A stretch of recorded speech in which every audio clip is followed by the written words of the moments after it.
저 조나단 파트리샤 남매랑 김혜준 씨한테 하나씩 질문 있는데요. 그 조나단 파트리샤 남매는 이제 여행 예능 주인공까지 할 정도로 방송가 요즘에 굉장히 활발하게 누비고 계시는데요. 콩고 출신으로서 이제 방송가 이렇게 넘나들면서 누비고 계시는 게 좀 기분이 남다르실 것 같아요. 방송가 스타로 이렇게 지목되고 계시는 것이.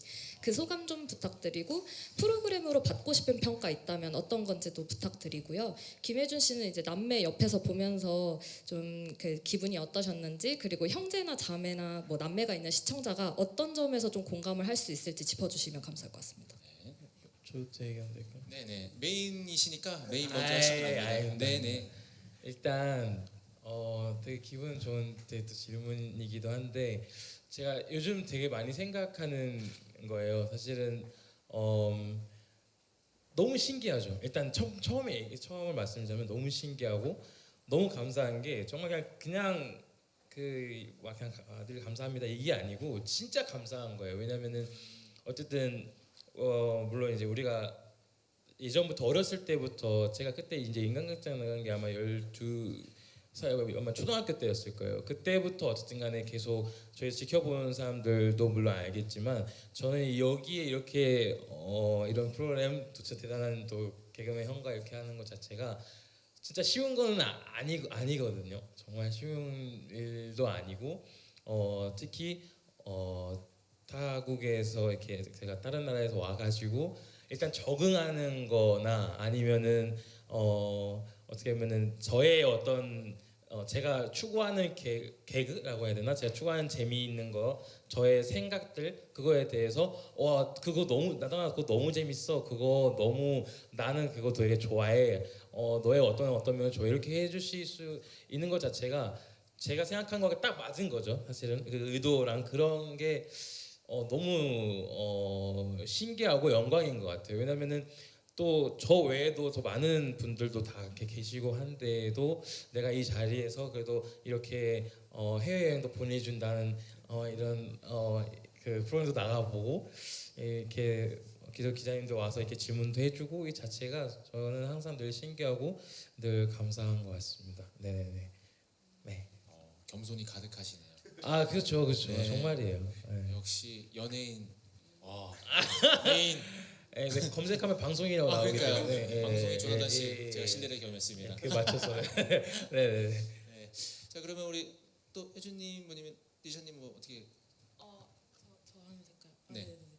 저도 근데 오빠 제가 할 말들을 다 오빠가 말을 해줘가지고 저희가 케이스 자체가 이렇게 막 이렇게까지 된 게 다 어렸을 때부터 쭉 이제 그냥 나가고 하다 보니까 다들 막 좋아해 주시고 이렇게 관심 가져 주시는 게 저희는 진짜 항상 감사한 마음이 되게 큰 것 같고 그래서 그런지 방송 나갈 때도 막 정말 저의 찐텐 막 나오고 저는 정말 진심으로 하거든요. 제가 즐거워서 하고 있는 거다 보니까 약간 저로 인해 또 다른 사람들이 힘을 얻고 이러는 게 왜냐면 저희도 힘을 얻으면서 자랐으니까 그래서 힘을 얻고 그거를 이제 돌려드린다는 의미로 저는 하루하루를 되게 감사하며 살고 있습니다. 부모님이 정말 잘 키우셨네요.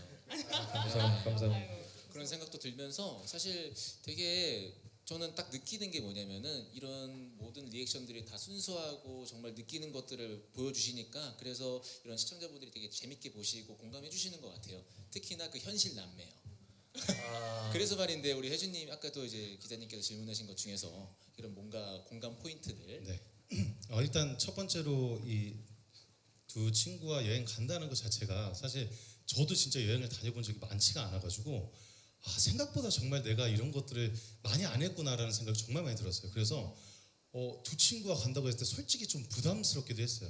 그 전에 몇 안 다녔던 여행 중에는 친구들이 조금 리드해주고 이런 게 있었는데 정말 한 번도 안 가본 친구들과 내가 책임져서 가야 된다는 건 정말 부담이 컸었고 그러면서 한편으로는 그러니까 여행을 안 다녔지만 이 정도로 여행의 지식이 없나 할 정도로 두 친구들이 정말로 정말 편한 친구들이었어요. 그래서 그냥 식객만 더 있는 거네요. 그렇게 네, 식객만 더 있는 느낌. 그래서 같이 여행을 다니는데 근데도 어쨌든 두 친구가 또 현장 그 여행을 가니까 또 그 안에서 되게 편하게 점점 익숙해지면서 이 여행에 우리가 같이 좀 녹아드는 것 자체가 사실은 굉장히 저한테도 새로운 경험이었고, 아 내가 몰랐던 것들을 이제는 제가 제 여행을 이번 경험으로써 아 내가 어떻게 하는 스타일이구나 라는 것들을 조금씩 더 느낄 수 있었던 그런 포인트가 됐었던 것 같고요. 그리고 이제 형제나 자매 남매 분들이 보시는 포인트가 있다면, 저는 예전에 그런 생각을 했어요. 그 어머님한테 항상 여동생이 있었으면 좋겠다. 어렸을 때 정말로 그 생각을 많이 했었고, 여행 가기 전에도 정말 리샤랑 전에 다른 곳에서 만났을 때도 참 너무 예의 바르고 착하고 이쁘다. 정말 너무 좋은 동생이다. 막 이런 생각을 너무 많이 했어요. 그리고 여행 가는데 둘의 정말 현실 남매잖아요. 진짜 현실 남매인데 그 이유도 점점 알아가겠구나라는 생각이 드니까, 현실 남매의 그 텐션이 나오는 이유를 네네. 같이 지내다 보니까 제가 상상으로 생각했던 남매와 같이 지내다 보니까 나단이의 화도 조금씩 이해도 되고 리샤의 화도 이해가 되는 거예요. 그래서 뭐 주변에 남매분들이 있으시면은 네네네. 나 여동생 있었으면 좋겠어 막 이렇게 하시는 분들 많잖아요. 네네네. 근데 그 중에 진짜 찐 남매들은 아니라니까 그거 아니라니까 이렇게 네네네. 얘기했어요. 네. 그거를 명확하게 공감해 줄 수 있는 상황들이 많이 펼쳐집니다. 네, 그래서 그럼 몇십 년 동안 여동생이 있어서 좋겠다 그게 사라진 거네요? 아니 사라졌다라고는 얘기하지 사라지진 않았어요? 사라진 거예요. 사라지진 않았지만 사라졌어요. 사라진 거잖아요. 그 또한 많은 것들이 이해가 네. 되더라. 조금씩 네네네. 조금씩 저도 현실 남매에 스며들더라. 이런 생각이 좀 들었습니다. 야 마지막에 기가 막히게 포장을 이렇게 싹 해주시고 아니야, 너무 좋았다. 그래요? 네. 현실 남매와 상상 남매는 어찌됐든 좀 다르다. 네, 네. 그렇습니다. 알겠습니다. 어떻게 또 질문에 뭐 답변은 잘 되지 않았나 생각이 듭니다.